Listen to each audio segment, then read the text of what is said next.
Derby social media posts, I see it every day. Something akin to, it's not the destination, it's the journey. And yeah, I suppose that sometimes that's true.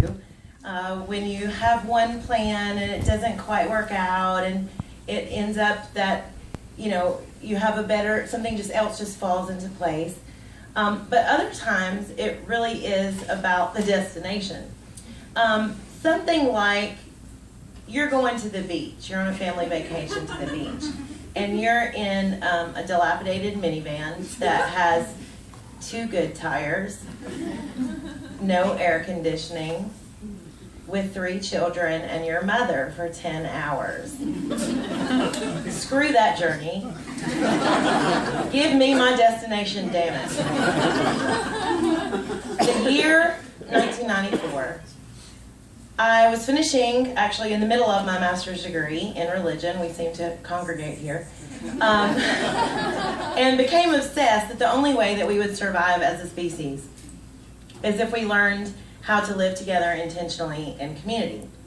So this was all just in my head, had nothing to do with what I was studying. So I traveled all over the East Coast, going to different kinds of intentional communities, urban co-ops for single people, families and co-housing units, and my favorite place became a hippie commune called Twin Oaks, which is right outside of Charlottesville, Virginia. And if you go to Centennial Park in the summer, down for the Musicians Corner thing, they sell hammocks there. If you've ever seen them, that's Twin Oaks, okay? And it has a sign when you're going in that says clothing optional, like it's a hippie commune. And they fascinated me. I was like a sociologist, like taking notes on the people there. So I was gathering all these ideas and trying to figure out how to make it work in my mind. And I was finishing up my degree in 1995, and I came up with this great idea. So I convinced 4 women that I knew who are and were absolute Amazons to move to Knoxville, Tennessee with me. None of them had lived in Knoxville.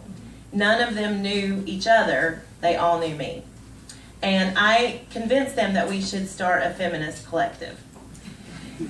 So we found a gorgeous 1920s home in South Knoxville. If you've ever been in Knoxville, it's right by Iams Nature Center. Beautiful house with 7 bedrooms, okay? Gorgeous. We were academics, teachers, social workers, musicians, and activists. We had weekly house meetings where we shared our feelings and concerns. It was terrible. We had daily chores that I rarely did. We shared expenses, we composted, and we talked about radical social theory over lasagna.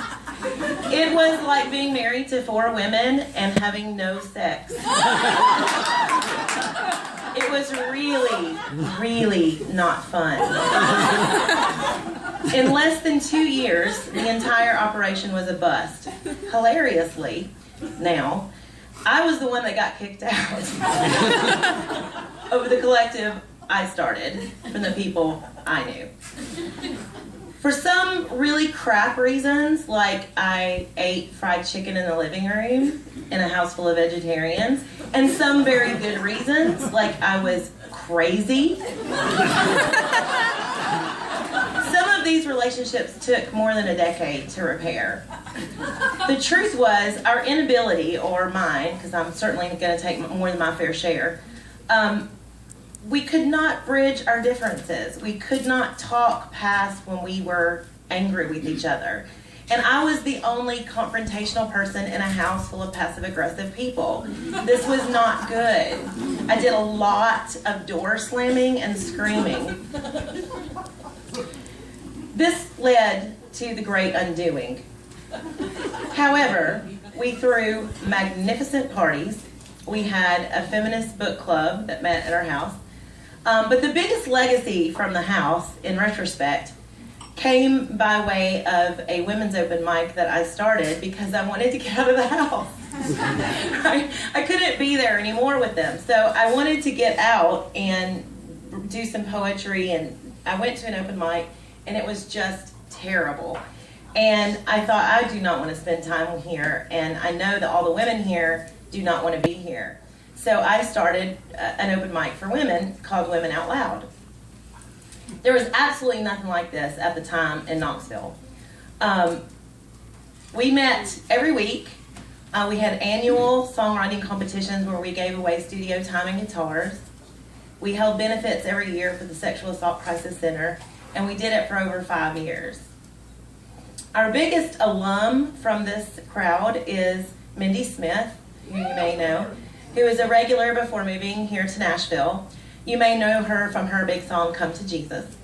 Other regular performers included Carrie Hoffman, who often tells stories here, myself, Karen Reynolds, Christina Brunica, Nikki of Joy Bang, Jody Manross, and our talented housemate, Kathleen Hoy.